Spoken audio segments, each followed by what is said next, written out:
Ayan, ang lulutuin natin ngayong umagang ito ay fried chicken. Ito yung marinate nating chicken, ito yung harina. Ito naman yung hinanda nating paglulutuan. So, ayan, sinindihan ko na ang kalan. So, antayin natin na uminit bago tayo maglagay ng mantika. So mga guys, samahan nyo ako sa pagluluto ko ngayong oras na ito.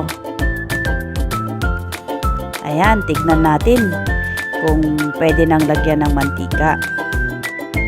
Hello sa inyong lahat.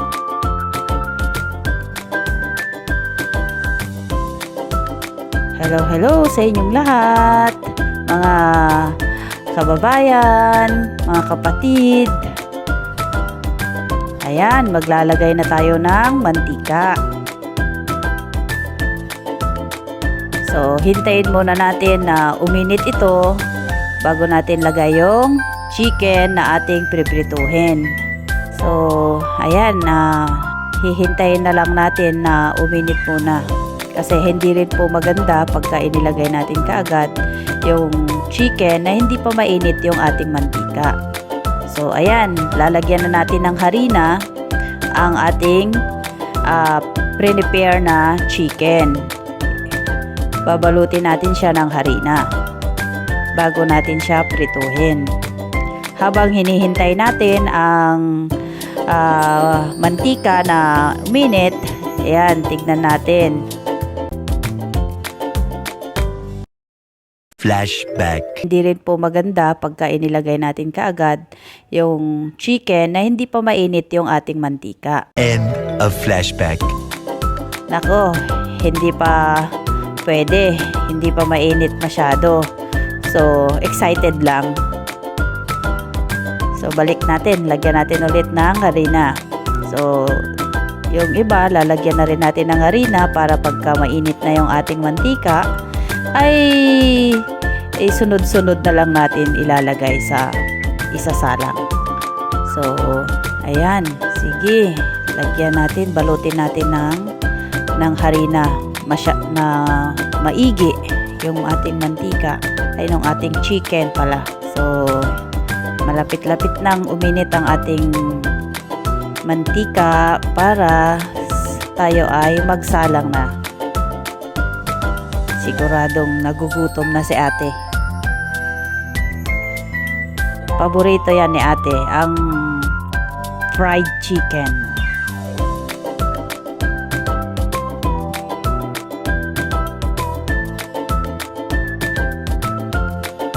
So ayan, tignan natin ang mantika natin kung mainit na at pwede na natin ilagay ang ating manok na lulutuin. Ayan, naglagay na tayo. Ayan.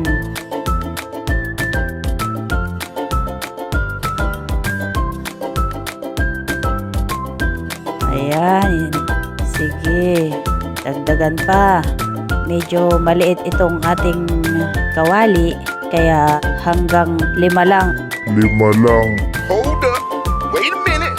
Something ain't right.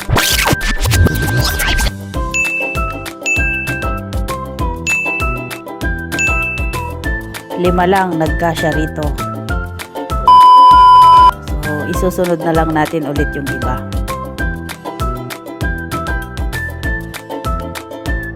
Ayan yung pang-5. So, hintay-hintayin lang natin na maluto. Ngayon, mamaya-maya, babalik ta rin din natin yan para pantay. Kasi hindi siya masyadong lubog sa mantika. Kaya, mamaya, ibabaliktad natin yan para maluto maigi ang manok natin. Ayan. Ayan, oh. Kumukulo talaga yung mantika. So, mainit. Kasing init ng pagmamahal. Sa aking anak. Kasi kaya ko siya pinagluto ng request niyang manok dahil mainit ang pagmamahal ko sa kanya. Mainit na mainit ang pagmamahal ko sa aking mga anak. Kaya ayan, handang ipagluto. Ayan, medyo nagba-brown na yung ating chicken. So, malapit na ito maluto. So, baliktarin natin yung kabila naman para maluto talaga. So, yung chicken pala natin ay minarinate natin yan sa durog na paminta, onion powder, garlic powder, at saka harina, at nilagyan din natin ng itlog. At syempre, naglagay din tayo dyan ng seasoning para mas masarap ang lasa. So, ayan, bali-balik na rin lang natin para pantay ang pagkaluto. So, ayan, hanguin na natin. Lalagay muna natin dito sa strainer para yung excess na oil ay matanggal. Alam naman natin na ang oil ay hindi maganda sa ating katawan. So, minsan, magpiprito tayo ng chicken na hindi tayo gagamit ng oil. So, yan po ang inyong abangan. Ngayon ay gumamit tayo ng oil, pero next time ay ipapakita ko sa inyo kung paano natin piprituhin yung chicken na hindi na tayo gagamit ng oil at yung oil ng chicken ay maaalis pa. So, ayan, luto na.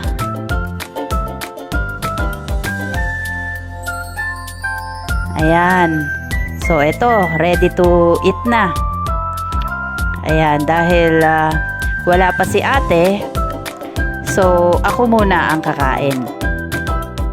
Busy pa siya, mayroon pa siyang ginagawa. So, ayan, ako muna ang unang titikim sa aking niluto. So, halika kayo mga, tikman na natin ang aking niluto. So, masarap naman ang pagkaluto nito.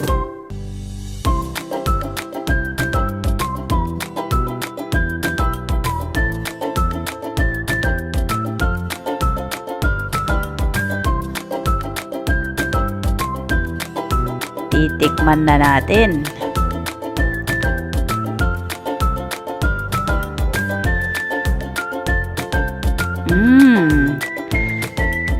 Ang sarap.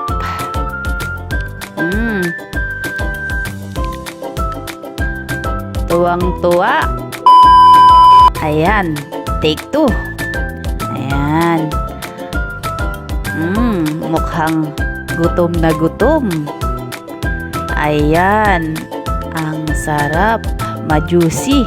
Ang sarap ng pagkaluto, mga kapatid. Salamat po sa inyong panonood.